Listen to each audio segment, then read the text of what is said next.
Bienvenue sur les news de Samir. Aujourd'hui, on va mener une petite enquête. En effet, il n'y a plus d'électricité, ce qui est quand même assez étrange. Nous avons vu un blackout total en Espagne et au Portugal. Plus d'électricité. Qu'est-ce qui se passe? Pourquoi? Donc chacun y va de sa théorie, hein. Je ferai la mienne, on verra si elle est beaucoup plus sourcée que celle de Pascal Pro qui s'est exprimé là-dessus et qui a donné, lui, sa théorie concernant ce sujet-là.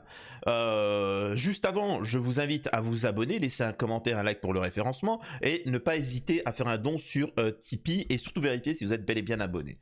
N'hésitez pas aussi à me dire en commentaire ce que vous pensez de d'où vient ce blackout total. Alors, qu'en est-il de tout ça? On va écouter des témoignages pour contextualiser. Alors, il faut savoir que nous avons eu des pannes massives d'électricité en Espagne et au Portugal. Mystérieusement, on ne sait pas d'où ça vient. C'est du jamais vu.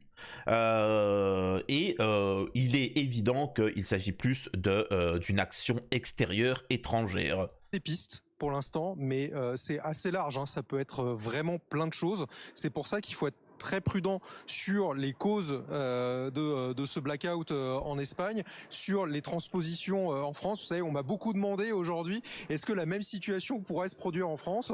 C'est un petit peu compliqué de dire si quelque chose qu'on ne connaît pas pourrait se produire en France. Donc pour l'instant, concentrons-nous sur les conséquences, sur comment est-ce que l'Espagne va redémarrer son électricité.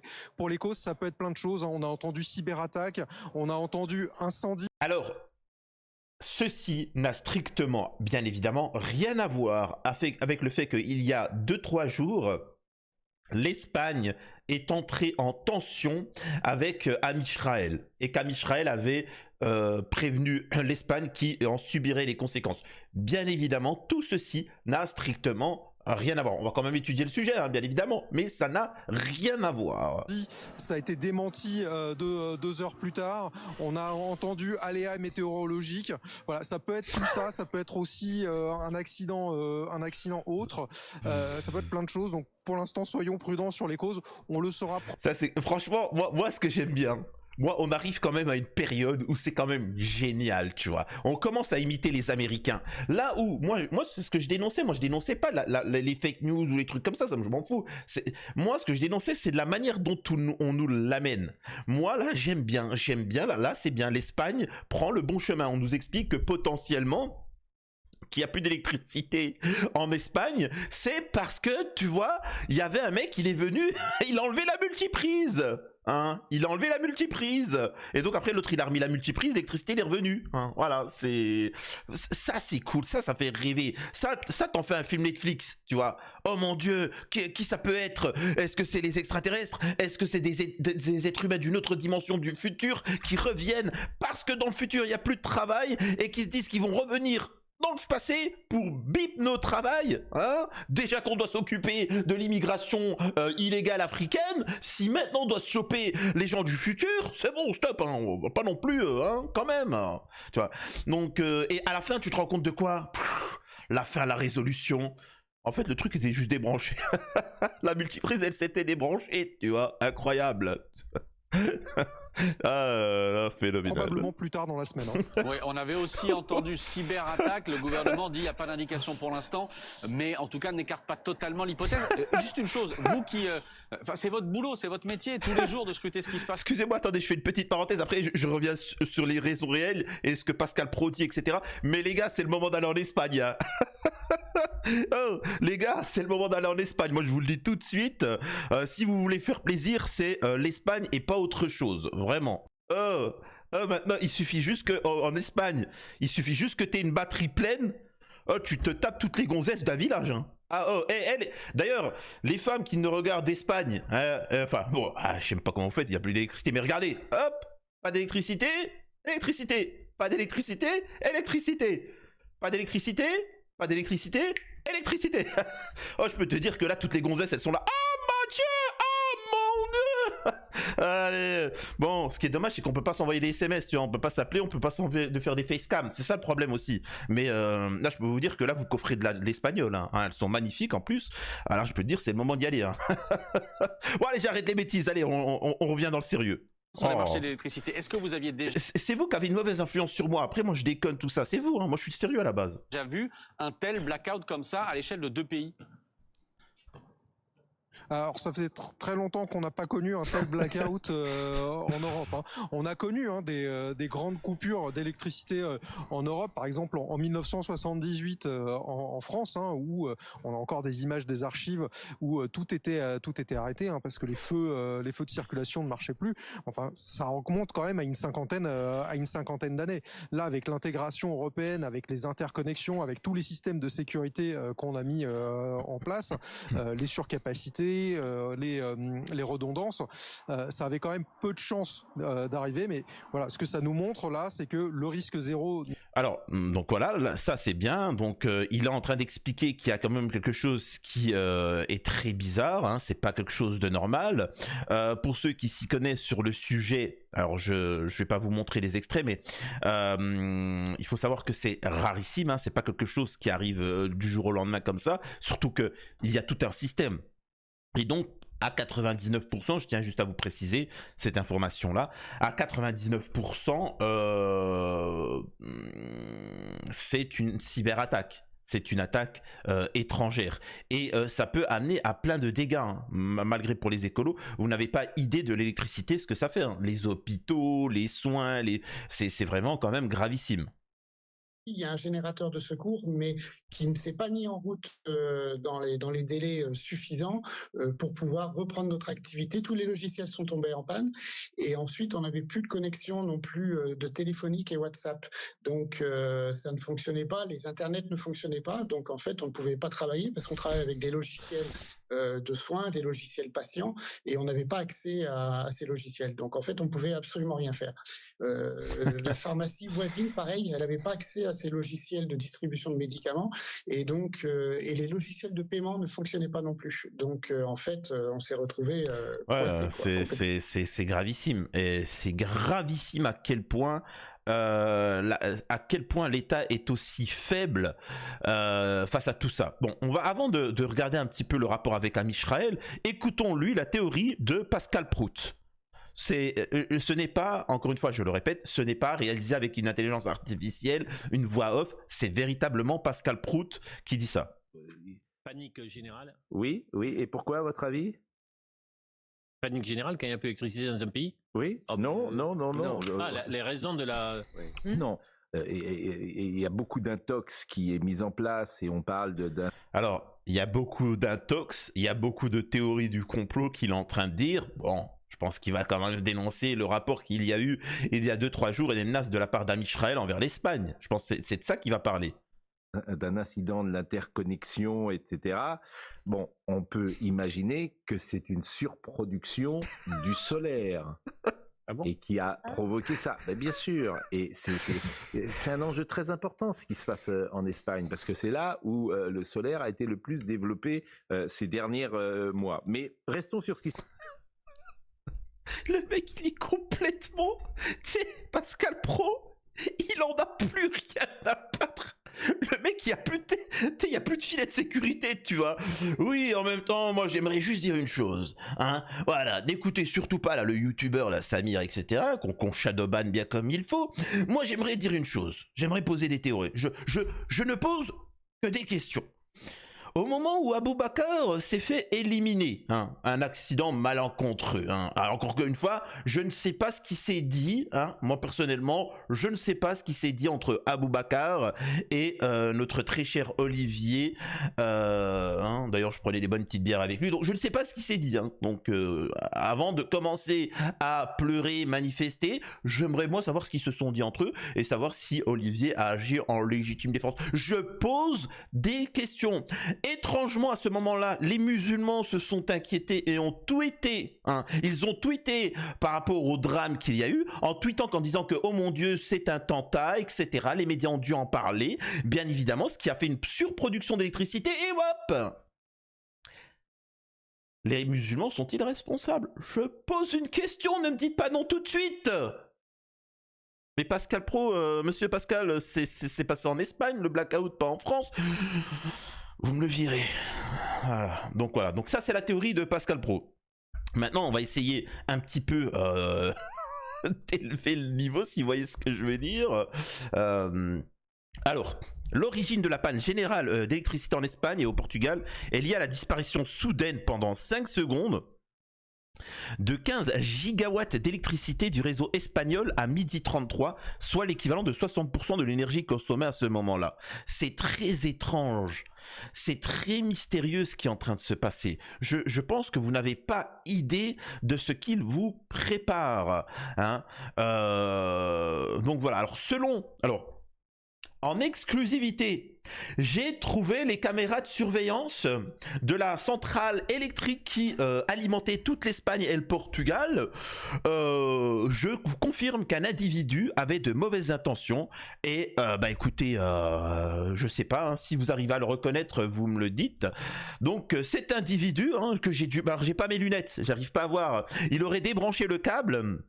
Donc si vous reconnaissez, vous me dites qui il est, hein. Incroyable. Alors j'en ris, mais j'aimerais quand même rappeler qu'en ce moment à Gaza, c'est gravissime ce qui est en train de se passer. Vraiment, hein, c'est gravissime parce qu'il y a de nouveau le Géno qui repart de plus belle. Et j'aimerais vous montrer quand même un article qui date d'il y a quelques jours, ok, si ça vous dérange pas. Ceci n'est absolument pas lié avec le blackout total, le sabotage en Espagne.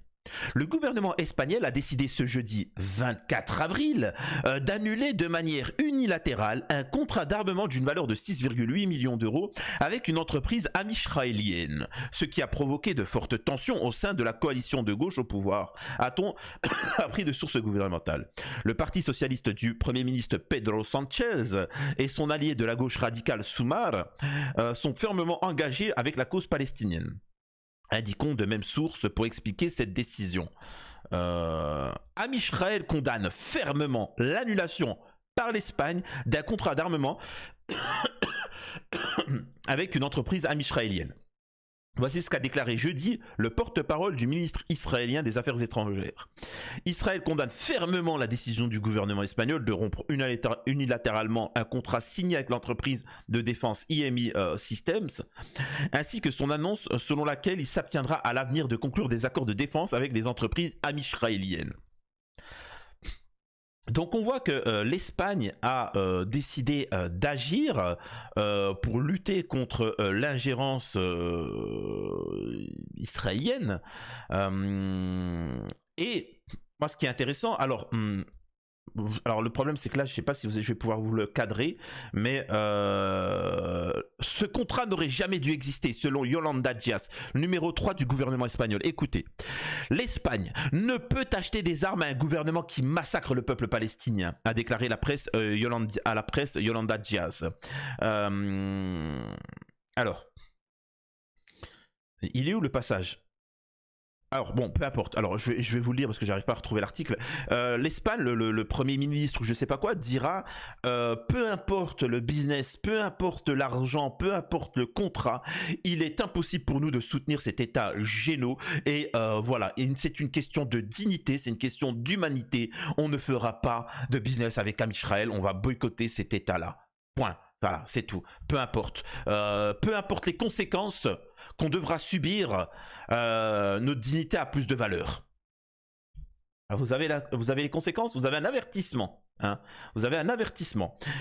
Ici, nous avons une interview chez Piers Morgan où il s'exprime, je l'ai déjà montré ça en vidéo, où on a un agent du Mossad et on a Piers Morgan qui interview et un journaliste plutôt acquis à la cause palestinienne. Et ils échangent sur le fait de, comment dire ça, sur l'intérêt que l'Occident tombe sur l'Iran.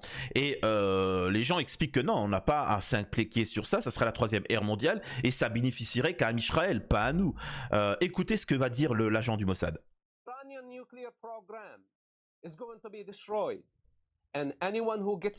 Le programme nucléaire amisraélien sera détruit et tous ceux qui oseront se mettre sur le chemin d'Amisraël et de ses décisions, peu importe qui ils sont, un État, un homme politique, n'importe qui, Billy Crawford, même si c'est un homme politique occidental, Donald J. Trump, Emmanuel Macron, ou peu importe, tu vois, ou l'Espagne, nous allons le faire tomber. Et vous voyez encore une fois, par contre, comment il s'exprime. Vous voyez comment il s'exprime? Ouais, t'as vu, nous, on va faire ça, etc. Et quand tu lui mets une claque, 14 films au box-office. Après le pianiste, le journaliste, à ce moment-là, il est venu et il m'a vilipendé. Et les musulmans de France avec une larme. Oh mon Dieu. Et après, il se la fait mettre dans le huc, tu vois. Incroyable. Donc vous voyez un peu la manière dont tu parles. Tu vois, oh. Minable. We cannot afford. Hold on, did you hear what he just said? Il dit attends mec, tu viens d'entendre ce qu'il a dit? Oh, camarade occidental, là, tu viens d'entendre ce qu'il a dit? Oh. He threatened politicians Là, il menace concrètement les hommes politiciens occidentaux. Don't agree with Israel's war against Iran, that they're going to fall. And remember, he's an Israeli agent. Are you saying Israel will murder? Et vous êtes en train de dire que les amis israéliens peuvent éliminer des hommes politiques occidentaux si ils n'obéissent pas? Hashtag. Et vous remarquerez que jamais Kamala Harris, la pro-palestinienne, n'a subi de vilipendage, hein, je précise. Par contre, Donald J. Trump, bizarrement... Politicians in the West, or get rid of them politically through bribery or whatever else. What do you mean the politicians in the West will fall if they don't agree to back Israel's war against Iran? Yeah, we will not vote for them anymore. Et là, après, il dit on votera pas pour eux, etc. Donc, il essaie un peu de noyer le poisson. Donc, il y a quand même des choses qui sont assez étranges concernant tout ceci, ce fameux blackout en Espagne. Moi, je serais intéressé pour que vous me disiez ce qu'il en est, ce qui se passe, tu vois. Donc, et surtout, préparez-vous les enfants. Préparez-vous parce que ça arrivera en France tôt ou tard.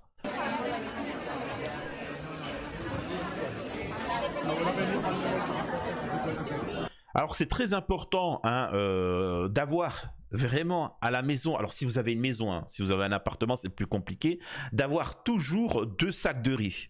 Hein, 2 sacs de riz. Hein, un petit sac de... Ça coûte rien, vraiment ça coûte rien, c'est complètement... Quand tu sens que les tensions partent en cacahuète, etc., tu te fous un sac de 10 kilos à même pas 10 euros, machin, t'as de quoi tenir pendant 2 semaines. Hein, c'est une question de survie, on parle de survie, hein, ne commence pas à venir, tu vois, mais t'as du riz, tu sais que tu peux tenir pendant 2 semaines. Vous savez, c'est comme pendant la période du pass sanitaire, etc. Fais-toi un stock de quoi tenir et après tu laisses. Tu laisses le truc venir, les courses, machin, les gens se battre, et puis... et voilà, hein, tout simplement. Et donc, préparez-vous, parce que moi, je pourrais plus faire ce genre de vidéo, parce que Aurore Berger et ainsi de suite sont en train de préparer des nouvelles lois pour empêcher toute critique d'Amisraël. Et ça commence à devenir dramatique, et les conséquences seront gravissimes. Donc, écoutez... Je pense avoir tout dit sur le sujet, vous me dites ce que vous en pensez, et vous me dites si c'est lié... Ah oui, c'est ça que je voulais vous montrer. Vous me dites si c'est lié à l'état d'Amisraël. J'aimerais juste vous montrer ça, et là je m'adresse aux petits Suisses, hein, les petits Suisses là qui nous regardent, et les petites Suissesses. Les femmes suisses, elles sont magnifiques. Hein. Mais Samir, tu dis que toutes les femmes sont magnifiques, peu importe le pays, parce que c'est vrai, tais-toi, de toute façon. Bref, écoutez ça. Nous avons l'état d'Amisraël d'Italie et qui viennent pour des épéistes. Et donc, quand il y a l'hymne national, les gens se déplacent en direction du drapeau. Voilà. Et regardez ce que va faire l'équipe suisse. Suisse.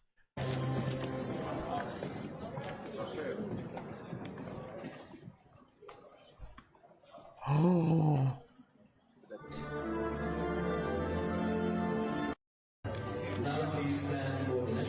l'équipe suisse a décidé de boycotter à la cérémonie l'hymne israélien et la levée du drapeau israélien. Alors, amis suisses, préparez-vous pour une petite coupure d'électricité, hein. Incroyable, ça va être phénoménal cette histoire. Nous avons en juin l'Eid qui va venir, hein, une des 2 seules fêtes de l'islam. Il y aura l'Eid. À ce moment-là, Emmanuel Macron envisage de reconnaître la Palestine. Préparez-vous à du fun. Hein. Il va se passer du fun en juin en France. À la prochaine sur les news de Samir.